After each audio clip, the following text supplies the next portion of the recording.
What's up, guys? Ben Melkin here, back for Carl's Mystery Tackle Box. As you can see behind me, we have a beautiful sunrise this morning. We got the boat hooked up, we got the truck, we're about to dump this guy, and you guys can probably guess what is about to come next. Yeah, that's right, we're gonna go on the lake and we're gonna hopefully go stick a bunch of really nice bass. So I get questions all the time about what are some of the best baits you can use when the water is really cold. As you guys can see, it is indeed cold outside. It's like 30 degrees right now, but it's gonna be in the 40s today, so not too bad. So in today's video, I'm gonna go through some baits I got in my Carl's Mystery Tackle Box that you can go out to the lake when the water's super cold this winter and catch some fish on them. There's gonna be a bunch of different techniques. You guys are not gonna wanna miss this one. You're gonna learn a whole bunch, I hope, and go catch some fish. Let's do it.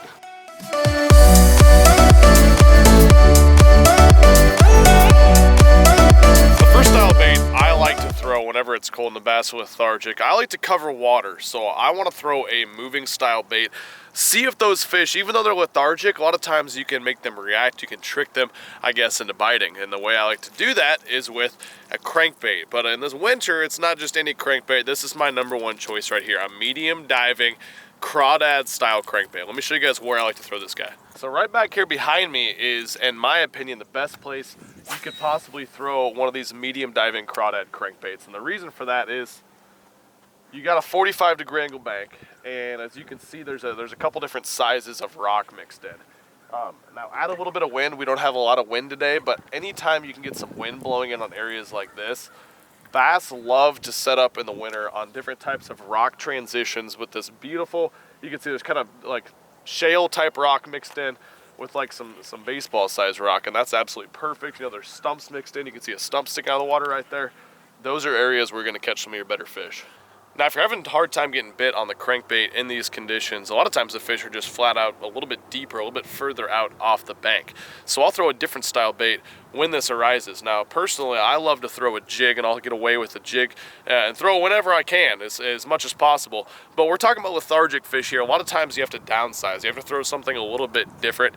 And so I like to downsize to a little craw bait on a swing head jig. Now, this is gonna be an awesome crawdad imitator in those same areas, which is exactly what the fish are probably eating.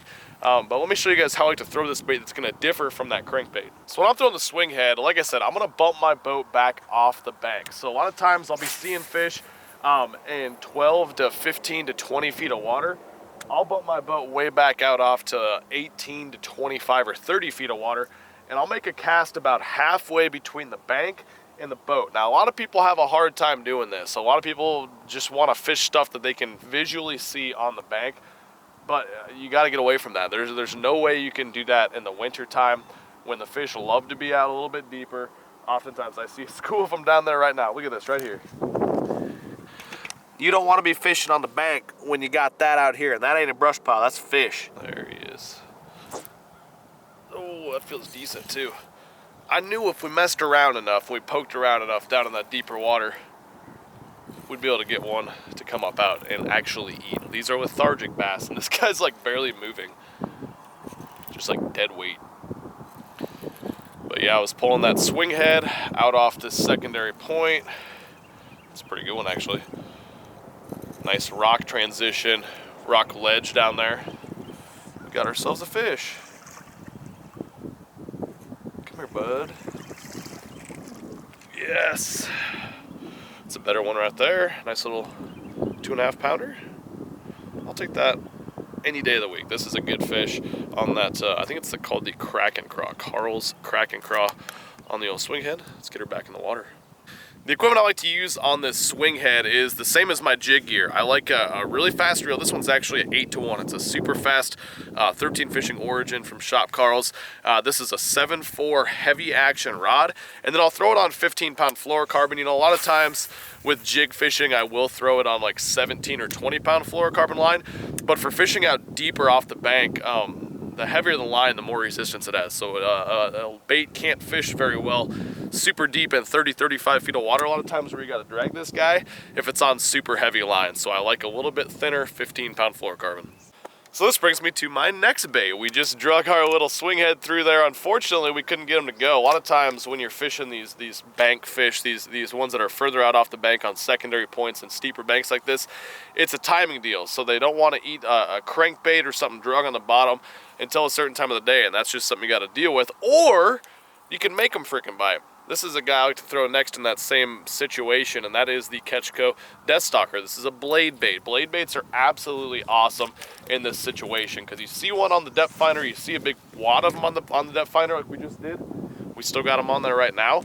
We're just gonna drop this blade bait right on down there on them. We're gonna drop it right on their head. Let me show you how I like to fish this bait. So the equipment I like to use on the blade bait combination is very simple. It's a little bit lighter rod and reel, 7-foot medium power rod, a little bit faster action than your typical crankbait rod. And then I'll downsize. I'll have lighter fluorocarbon. I always use fluorocarbon because it sinks and I'm fishing that blade bait down a lot deeper. So 10 or 12 pound fluorocarbon line is perfect. And then I like a 7-to-1 gear ratio reel because a lot of times when you're jigging that guy up, a fish will eat it on the fall and it'll just stop. It'll throw slack in your line. You need to pick up really quick and set the hook. That's not a natural bait that's down there in their mouth. So a little bit faster reel always does the trick. Well, that's all I got for you guys today. Hopefully I shared some tips that'll help you catch some more fish when they're super, super lethargic.